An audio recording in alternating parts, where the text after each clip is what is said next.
All right, we're going to go ahead and get things started. I'm excited to be here with you folks today. Thank you for everyone for joining us. We are excited to share the insights from our SMPS Foundation research study that Client Savvy did with the foundation.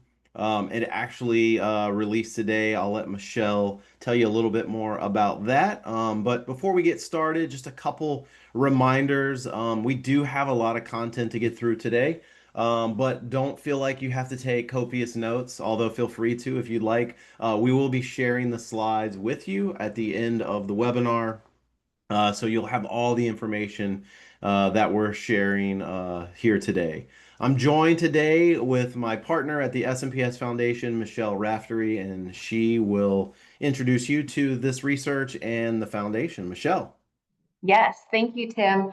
We are thrilled. Today is the day. The report has launched. It is officially available, and there has been so much pent-up demand and need, but really thrilled. So again, as Tim mentioned, I'm Michelle Raftery. I'm the president of the SMPS Foundation, and I'm also a principal and partner at 4240 Architecture, located in Denver, Colorado.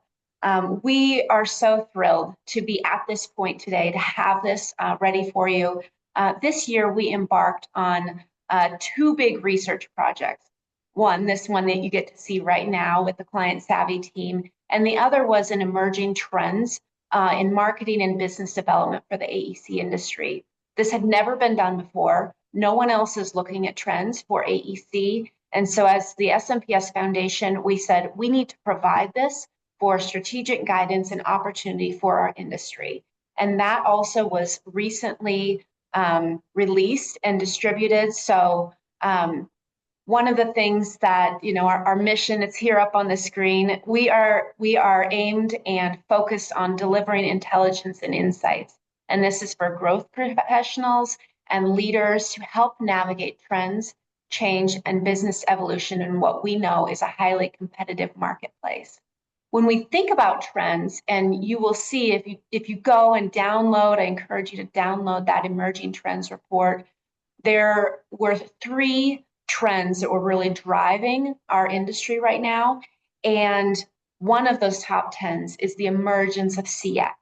And that's why the foresight that Tim and Ryan and the Client Savvy team had when we started talking about delivering this at the same time is just, it's necessary. And we are just, I keep saying thrilled. I keep sharing all this excitement, but there's nowhere else I'd like to be today other than right here talking about all of this research with you because it is just so critical.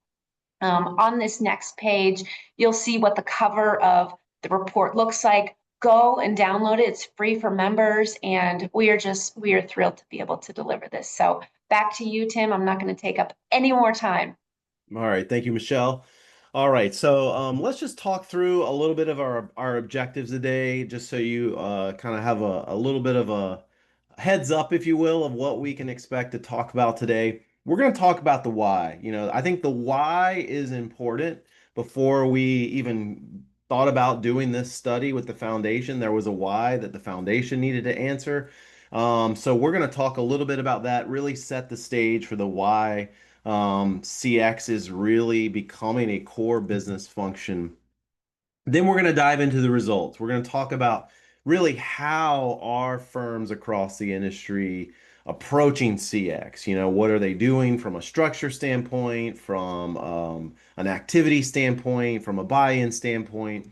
And then I think the most beneficial part of this study is really as we show you what those top performing firms are doing differently. What are they doing to achieve measurable results? And the good news is, and this was our hypothesis going into the research, but there really is a clear connection between firms that are investing in CX in a very serious strategic way and the outcomes in their business that they're achieving. So high performing firms generally are much more committed to CX than lower or average performing firms. So that's going to be exciting. That's how we'll kind of close it out. So let's jump into the why. Why client experience? I think it always is helpful to start with what is CX? What is client experience? And this is a definition that maybe scares the engineers away a little bit, but CX is the emotional reaction that a client has really with any interaction with your firm, right? And so it's thinking about, in a lot of ways, the non-engineering, the non-architecture, the non-construction related aspects of what your business does, and it's thinking about all of those just normal customer and client interactions that your clients have with your firm throughout sort of the journey of working with you. Thought this was a pretty powerful statistic. 78% of AEC buyers view a seamless client experience as a top decision factor in firm selection. Couple keywords there. Seamless, meaning that it is consistent, it is thought through, it is well designed, and it's therefore a top decision factor in firm selection. That's a pretty powerful. That is the vast majority of AEC buyers, and I think the truth behind that is we've got the Ritz-Carlton on the screen here. They're renowned for their customer experience as a five-star hotel, but AEC clients are increasingly expecting consumer-like experiences. What do we mean by that? They are more likely to compare their experience working with you to Amazon and Ritz-Carlton and places like that than they are even your competitors. Why is that? Couple things. Number one, your clients are all consumers, and so they have been, like it or not, they have been sort of trained to expect an Amazon-like customer experience, regardless of where they are, sort of shopping or buying, or in this case, working with AEC firms. So something that's important to keep in mind. 68% of AEC firms favor, of AEC clients favor firms known for strong client relationships and communication, not just technical skills, right? This happens to be an AIA statistic. So, in other words, architects, engineers, it's not enough to just deliver those really great, beautiful, amazing designs. It's not enough to just deliver really, really great sound engineering solutions. It's not enough to deliver a building or a construction project on time, on budget, with no safety incidents. That is table stakes. So, in other words, they are favoring much more of these soft skills, if you will, than they are the technical. Why? Because the technical is the expectation. They already assume your firm is going to deliver technical excellence. And Client Savvy has some research of our own as we evaluate, all of our client base and all of the feedback and all the surveys that go out from our platform. We looked at what makes a net promoter. If you're familiar with the net promoter system, it's that question, how likely are you to recommend this to a colleague or a peer? From a scale of 0 to 10. The nines and tens are promoters, sevens and eights are passives, 0 to 6 are detractors. So, what makes someone highly likely to recommend your firm to a colleague or a peer? Well, on a weight out of 0 to 100, what you see on the left side of the screen here are the things that most firms tout. It's the things that most firms really pride themselves in, their reputation, their industry knowledge, their technical expertise. But that rate's very, very low for what makes a net promoter. But when you look at what's actually involved in a net promoter, right? Engage as a partner, help with outcomes, proactive communication. In other words, these are the non AEC skills, the non AEC kind of services, if you will. These are all those touch points. If you think back to our definition of CX, it's those emotional triggers that come from an interaction with your firm. So, very, very important to start to reframe that client experience is not just about delivering better engineering services or architecture services. It's about the way in which those services are delivered.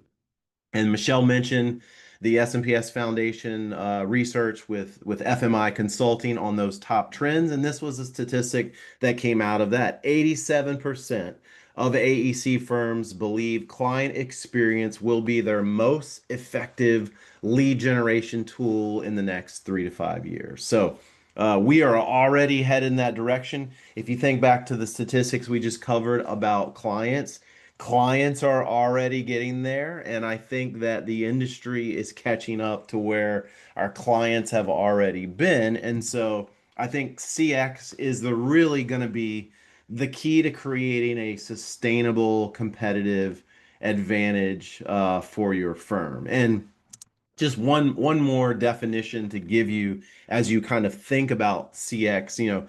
Every firm has a client experience. Whether you are intentional about it, strategic about it, whether you measure it, every firm has already has a client experience.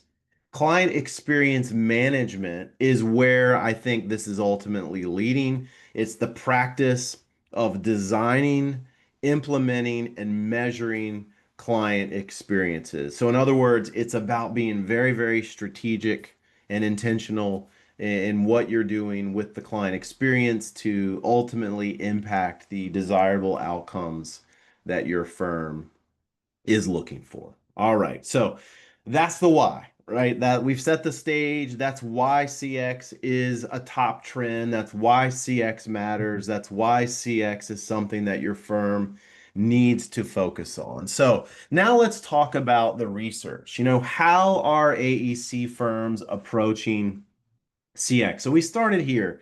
Does your organization have a formal client experience strategy? And so we found 47% of firms don't have a strategy. All right.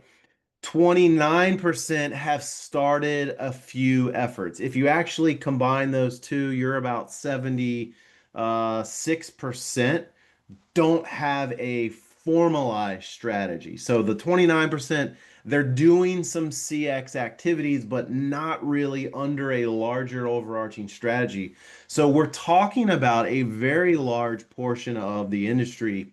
19% have a formal program. And then I think the goal here is this last statistic, 4% truly have an enculturated CX a program that places it at the center of everything they do. Now, if we'd asked the question, is your firm client centric or is your firm client first? We would have 96% of the firms that would say, yeah, we're client centric, we're client first. But the interesting thing is currently we've got 4% of the industry that have actually enculturated and put a program in place to make client centricity an actual reality. So the good news is there are firms already headed in this direction.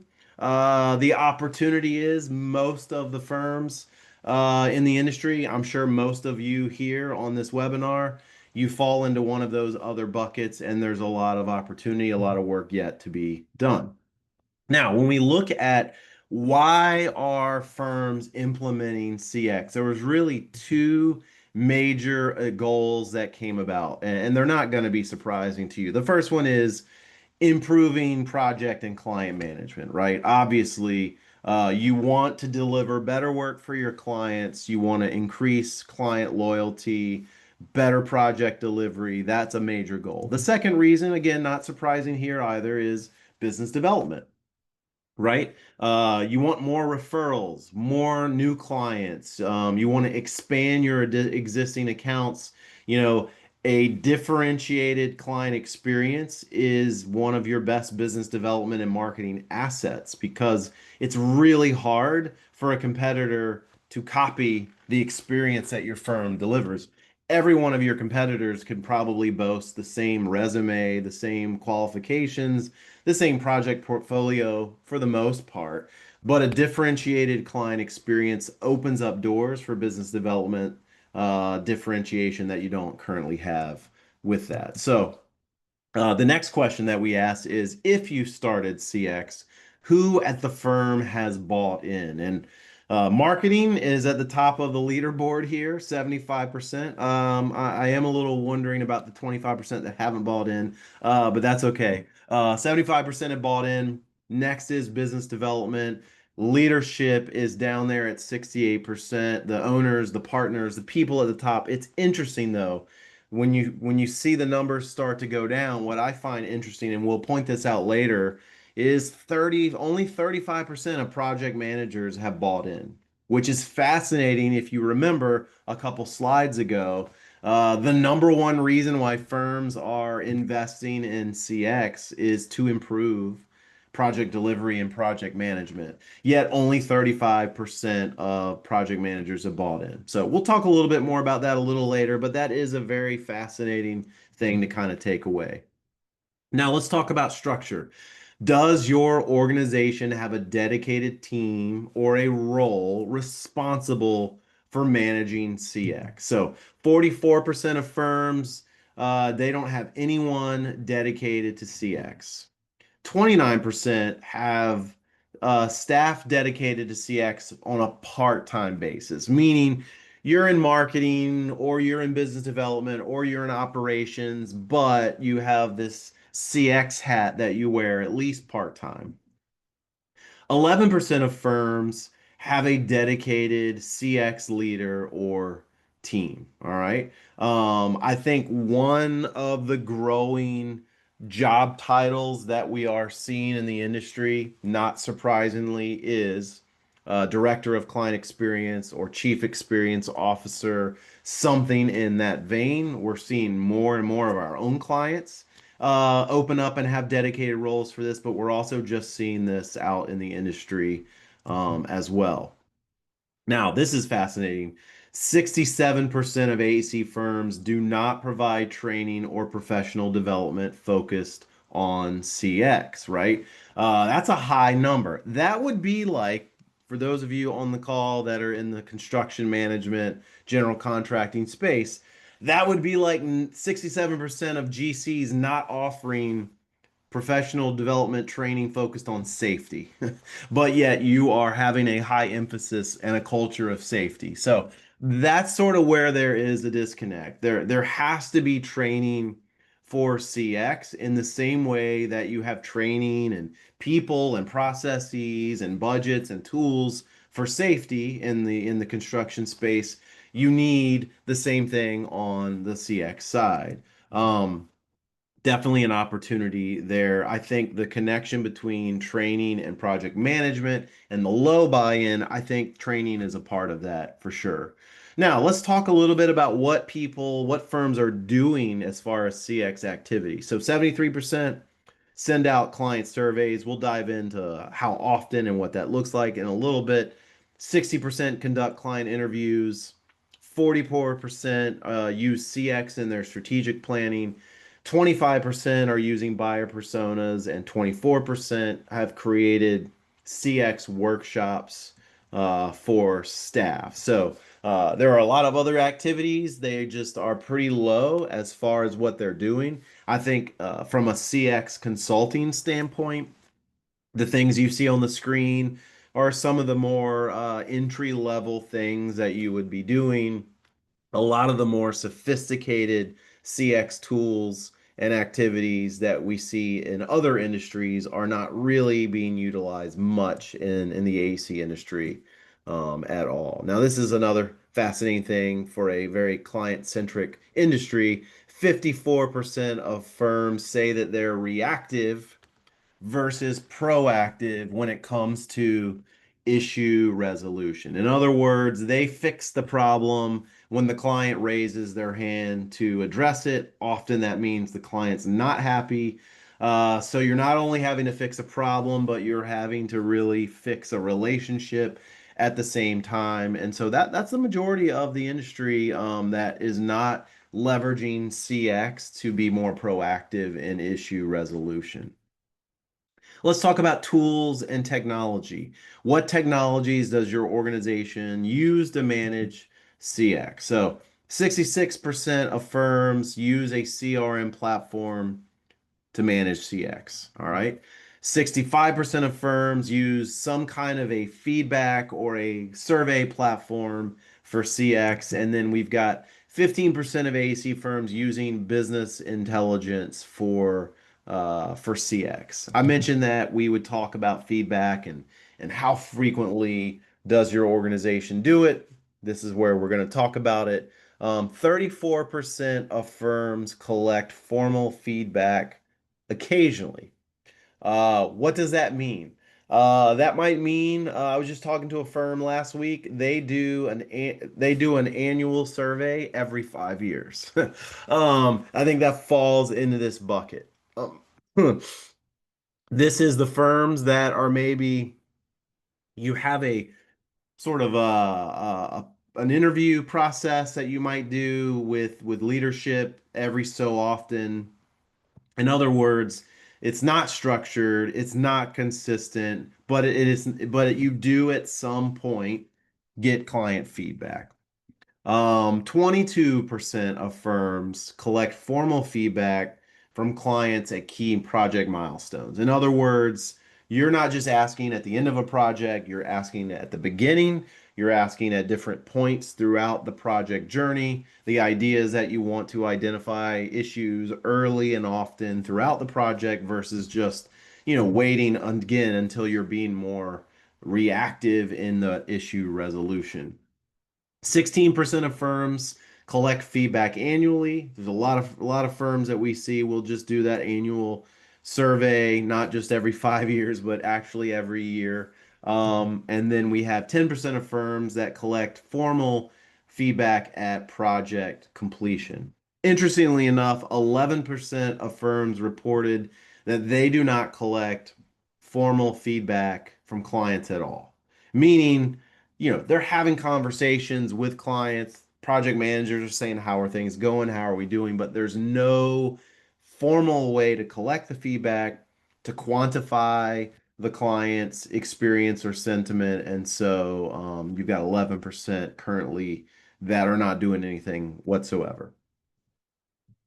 Now, how's that being used? 56% of firms are using client feedback to inform strategic decisions and planning. So, you're leveraging, those of you in this camp, you're leveraging what clients are saying to inform your strategic plan. Instead of just guessing, instead of hunch work that you're doing, you actually are basing the strategic trajectory of your company based around what clients have actually said, 56%. So that's a pretty good percentage of the industry doing that. Also leaves room for growth. Now, the last statistic that I find arguably the most fascinating of any question that we asked, uh, does your firm measure the ROI of CX initiatives?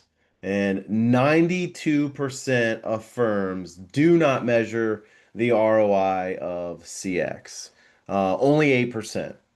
And we have this insight here. The most dangerous place for a firm to be is not at the bottom, it's comfortably in the middle, thinking they're up top. Measurement, as we're going to talk about in just a minute, measurement is absolutely critical.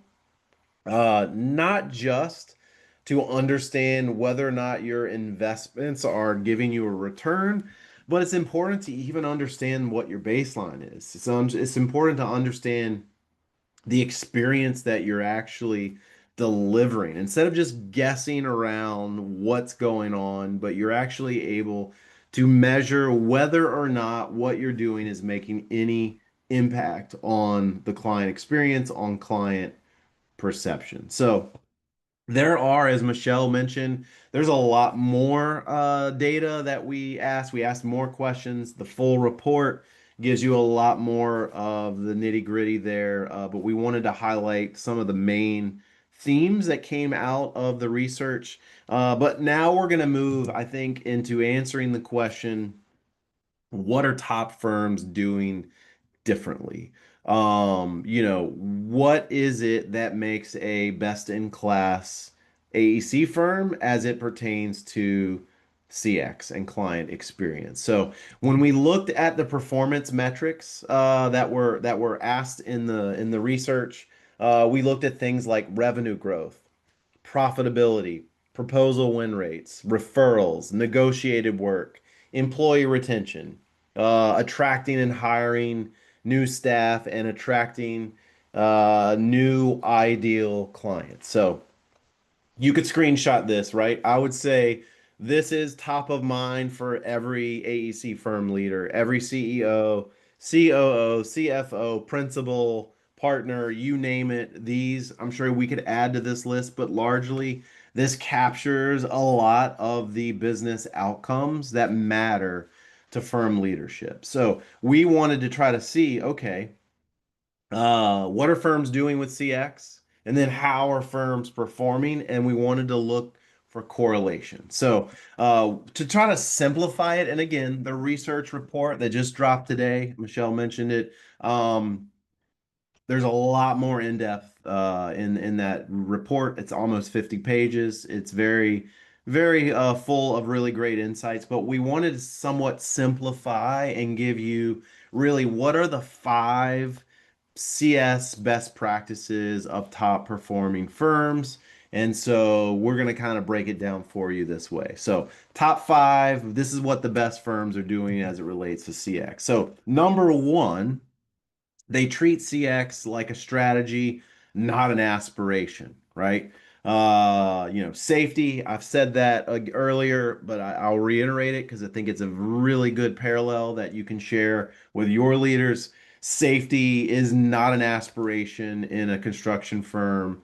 It's a strategic objective, it's a strategic priority. Therefore, it gets a lot of structure, it gets measurement, it gets budget, it gets resources, it gets time and training and all of those things. So, not surprisingly, we found that 69% of the variance in performance between top performing firms and low performing firms can be attributed to how they structure, measure, and manage CX, right?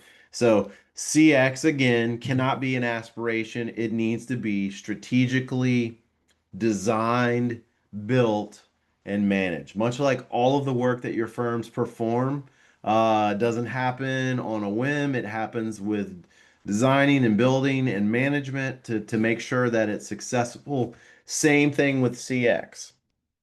Now, we also found firms that have a dedicated CX person or team are 147% more likely to have above average growth, and they are 75% more likely to have above average profitability. So, if your leaders are interested in growing, if they're interested in profitability, and they're seeing CX as a means for helping in that journey, having someone or a team dedicated to CX is definitely the key for that.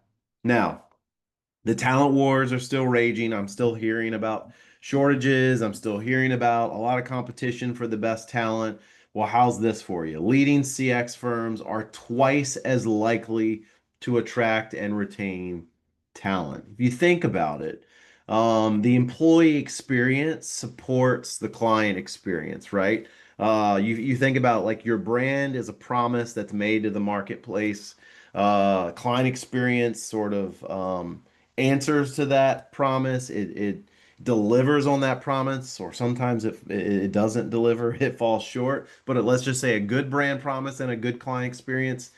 The client experience is ultimately supported through the employee experience. And great employees, top talent, they want to work for the best clients on the best projects. They don't want to be dealing with reactive issue resolution. So firms that emphasize the client experience, those tend to be situations for project managers that are going to be better because they're proactive in issue resolution. They're not putting out fires constantly. They're not dealing with unhappy clients or finding out about things late. They're very proactive, and so I think there's a direct correlation between the best employees want to work for the companies that place an emphasis on CX, and it actually becomes quite a recruitment tool. All right. So the second best practice of top performing firms, number two here, have buy-in and leadership involvement. Very, very, very critical. You cannot, if for the marketers on the call, you may become the champions for CX, but as is everything else that you try to do in your firm, whether it's getting a new website or updating your brand or changing your go no go policy, whatever it is, you will not be able to move and advance CX in your firm without buy-in and leadership involvement. So, top performing firms are two times more likely to have leadership directly involved with CX. So, directly involved doesn't just mean that they buy in, that they've approved your purchase of your CX software, or they've said, yes, you can set up some of your training for CX. No, they're directly involved. They're in the weeds of the KPIs. They are active in the strategy. They very much view CX as a core function of the firm, and therefore, top performing firms are two and times more likely to have that direct involvement. They're also two and a half times more likely to have multi-department buy-in. Why is that? Because CX doesn't exist in a vacuum, right? Even if you have a CX team, not just your marketing team doing CX, but let's just say you had a dedicated team, that team cannot accomplish nearly enough on their own without the involvement of the front line, the engineers, the architects. There's an accounting angle, there's an IT angle, there's an operations angle, there's a business development angle. There's a lot of factors that play into wrapping up that client experience. Therefore, not surprising, top performing firms are two and a half times more likely to have multi-departmental buy-in. You need it because it's a team sport. CX is a team sport. It's not someone, you're not playing tennis, right? This is more like football or basketball or another team sport versus that individual sport. Now, firms that indicate that they have multi-departmental buy-in for CX, 83% of top performers versus 30% of bottom performers. And then senior leadership is involved directly in CX activities, 52% of top performers, 26% of bottom performers. So there's still a lot of room to grow. I think we're going to see over time leadership get more and more involved. It's a great first step when they buy in and they give the green light for CX initiatives and programs and tools and training to take place. But I think over time, we're going to see firm leaders need and they will get more involved in that direct day to day. All right. So the third best practice, again, not surprising, provide CX training and professional development. A lot of the CX skills needed are not innate with project managers, right? They're not even necessarily innate in people. You know, if you think about it, when you go to Chick-fil-A, and we always like to pick on Chick-fil-A, but when you go to Chick-fil-A, that 16-year-old kid, by the way, my son literally just found out this morning he was hired. He's 16. He just got a job at Chick-fil-A. So this will be him. But if they get my 16-year-old son to say my pleasure every single time, it will not be because that's my son's innate natural reaction. It will be because of training, training, and training. And I fully expect him to say my pleasure every single time. So that's the same with CX in your firm. Engineers think first and foremost like engineers. They're focused on delivering engineering work. They're thinking about all the things that the client's not thinking about. However, the client expects them to also think about things like communication and collaboration and how responsive they are.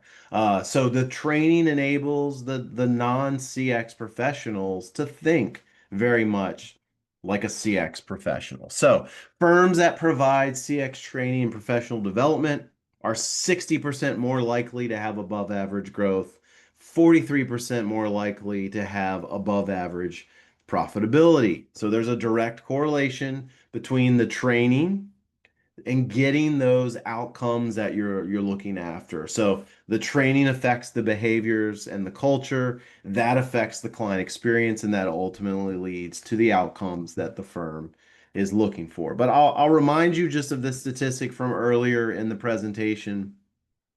Only 35% report project management has bought into CX, but improving project management is the number one reason why firms adopt. So there's some work that needs to be done there to make sure project managers understand that this whole CX thing, client listening, client feedback, the training, this isn't one more thing for them to add to their plate of to-do items. This is the thing. This is part of being a good project and client manager is delivering the experience. I think the more firms can frame it that way, that this is about delivering projects better, not about adding this CX thing to their plate. CX should just become really like that 4%.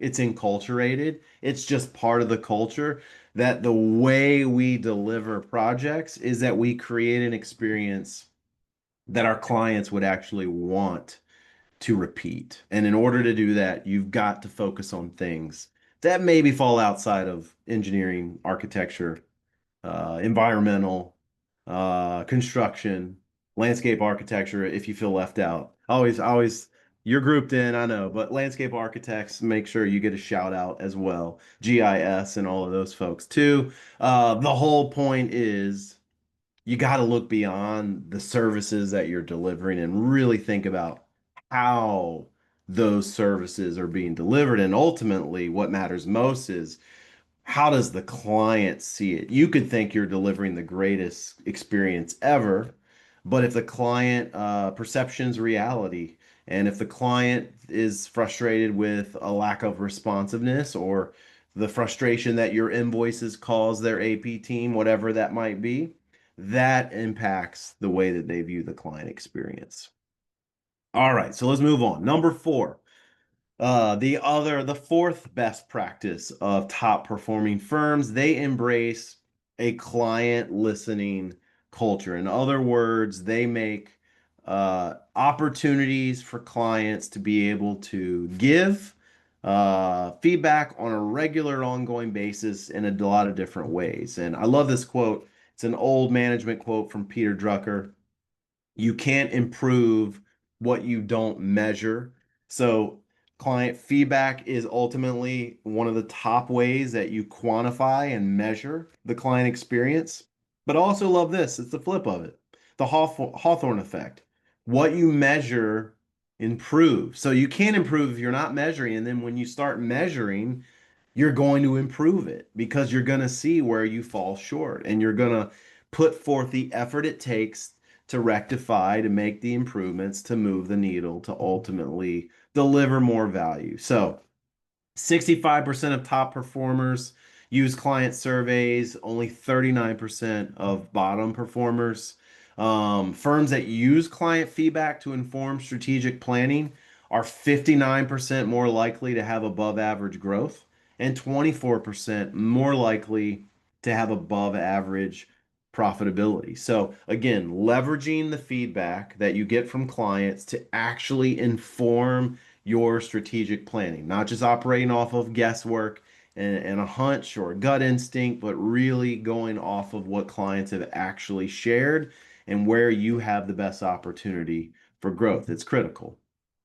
Firms that close the feedback loop. In other words, clients give you feedback. You don't just sit on the feedback. You don't just say, well, that was interesting. But when they have shared their feedback, you acknowledge their feedback. You acknowledge that you're actually listening and you respond and follow up and ultimately take action on the feedback. I say this a lot in conversations I have every day with folks talking to me about client feedback, but most of us don't take clients or don't take surveys because we don't believe anyone on the other side is actually listening because we've taken enough of them to know they all feel very, very much focused on the company asking for the feedback. It feels very check the box. and it doesn't really seem like anyone on the other end is actually listening, because rarely do your comments ever lead to a follow-up. So closing the feedback loop is absolutely critical in the client listening exercise.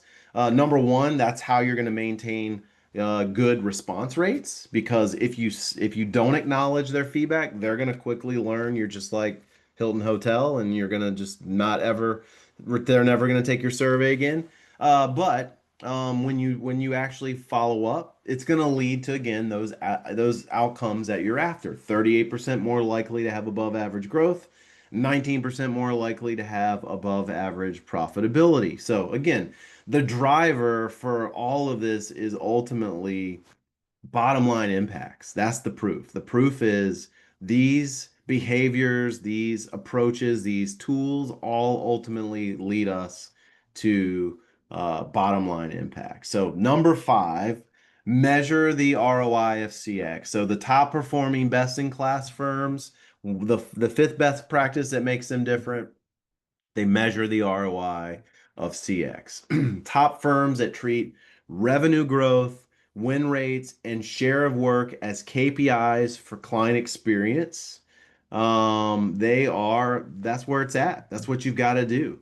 Firms that measure the ROI of CX are 94% more likely to have above average growth and 113% more likely to have above average profitability. Remember what I shared? You can't improve what you don't measure, and the Hawthorne effect, what you measure improves. So that here means ultimately you're going to grow more and you're going to have higher profitability. All right, so as we wrap up, and by the way, we'll have a couple minutes for questions. If you have any questions, enter them in the chat window, and I will get to as many as I can before we close out the webinar. But go ahead and start entering those if you have any. But let's just kind of recap. Let's talk about some of the key takeaways. All right, so there's a clear gap between the winners and the laggers when it comes to the top performers and the bottom performers. So, top performers embrace CX as a strategy. They invest in training, they have ROI measurement. CX is being driven from the leadership. Leadership is actively involved. They're proactive in issue resolution, they're not reactive, and they use client feedback. They use it regularly, they use it strategically. On the flip side, however, the bottom performers, they really operate much more without a strategy. They don't have ROI measurement. They don't have KPIs for CX. They rarely or don't offer training at all. They don't have leadership engagement. They don't have multi-departmental buy-in, and they're very much reactive when it comes to addressing client issues. So, couple a closing thought that I'll leave you with here, and here's my safety example once again. But I think the point is, remarkable CX is not accidental. It's very much intentional. It's very much strategic. It is very much something that your firm has to set out to accomplish in a very intentional way. If you think about it, it involves a strategy, it involves leadership, buy-in, leadership involvement. The top performing firms have teams, or they have people dedicated to it. They're measuring it. They're doing the right things. They're listening to clients in a structured way.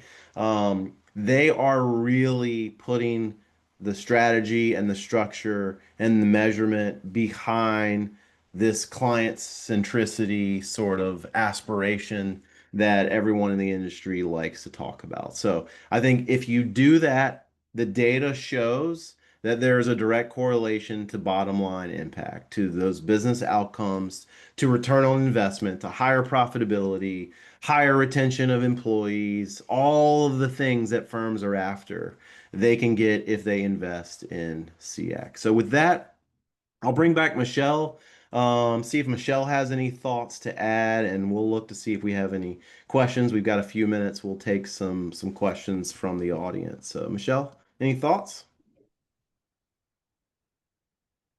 Does we say okay?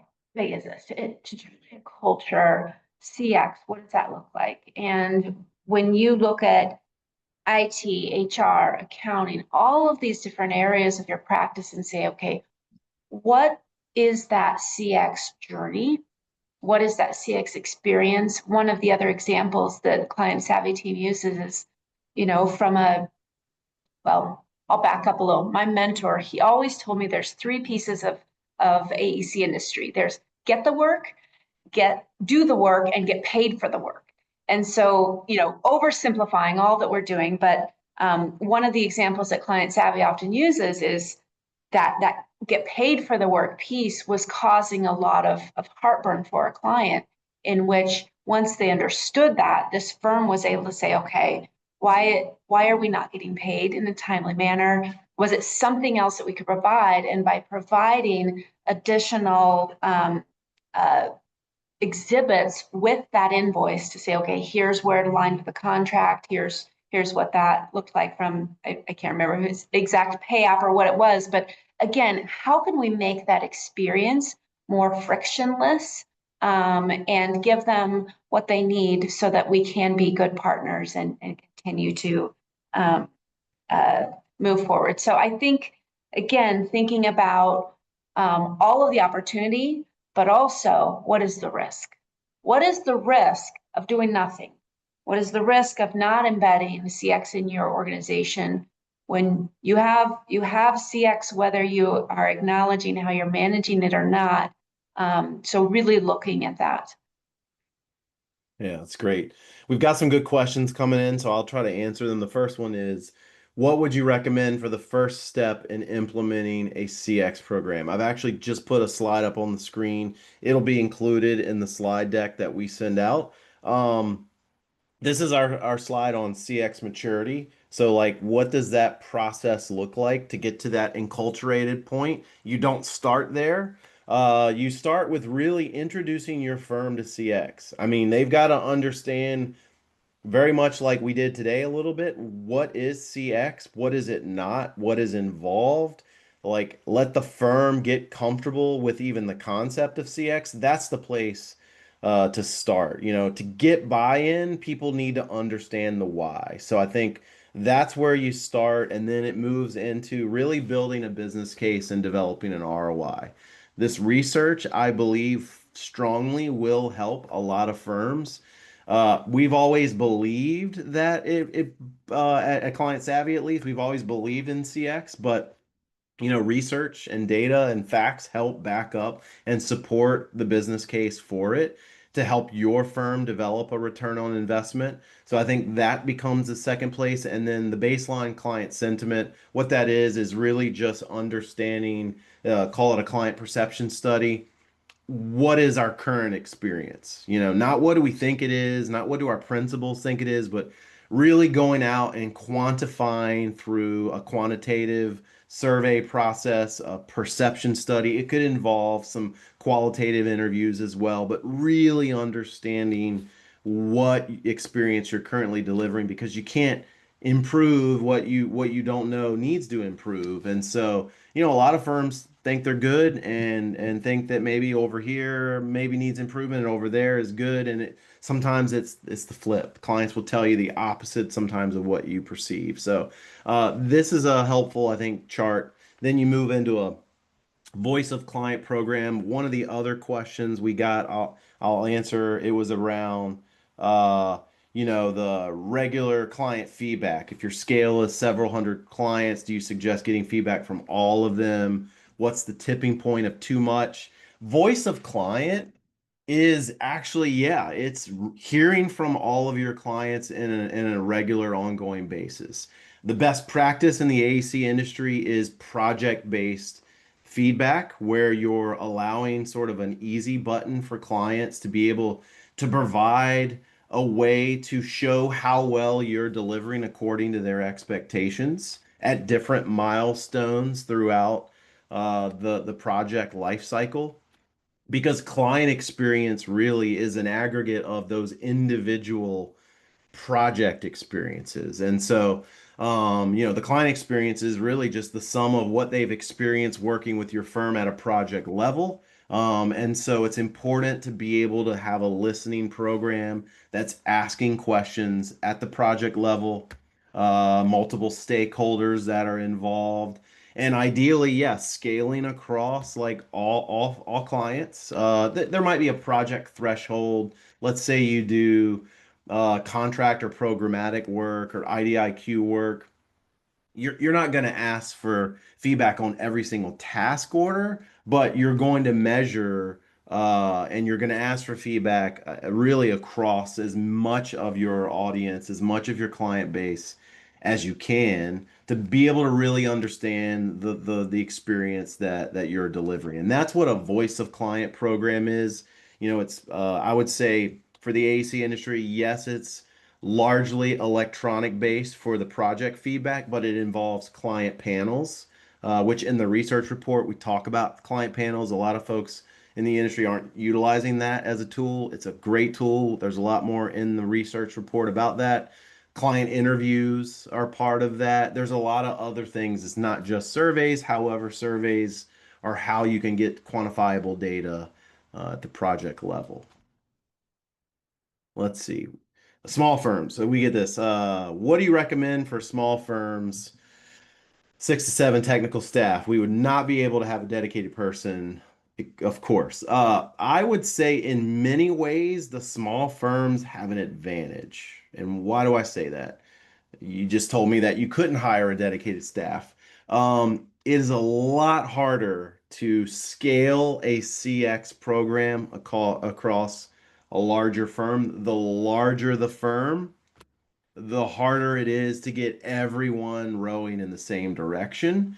The small firms, yes, you don't have anyone dedicated to it, but we're talking about you also probably have a fewer projects and fewer clients because you have fewer people. So you're able to really make some big decisions that impact client experience. And so I think CX has to become a hat that everyone wears. And I would say someone needs to own it. Someone needs to quarterback it. Doesn't mean that you're dedicated, but someone needs to be the champion for CX. But I would say the small firms, you actually have an advantage. One of our longest clients is a 50-person architecture firm, still bigger than the firm that this question, but small nonetheless. And they are one of the best examples, Newman Munson Architects. They're one of the best examples around of exceptional client experience, and they just continue to refine it, and that's because it really has truly become enculturated. A lot fewer people to enculturate with CX at a small scale. So that's my question there. Michelle, while I'm looking at the questions, any comments to add? Yeah, I think that there was a question that also tied to that related to market sector.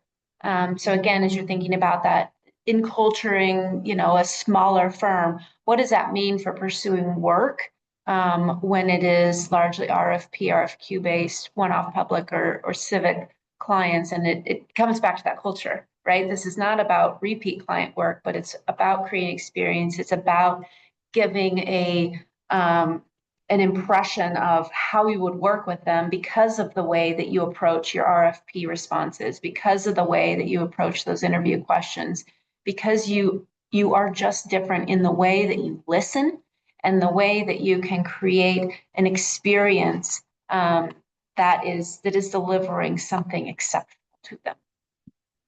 Absolutely. All right, well, folks, we are at time, but I thank you for your input and your involvement today. There was a couple questions we didn't get to. I will try to follow up with those offline. I want to thank Michelle for joining us today from the SMPS Foundation. We're really excited about the research report that just dropped today. So please go to the smps.org to the research page and check it out. Again, if you're a member, it's a free download. And we look forward to seeing you at our next webinar. And look forward to hearing what you do with the research, most importantly. Absolutely. All right, everyone, have a great rest of your day.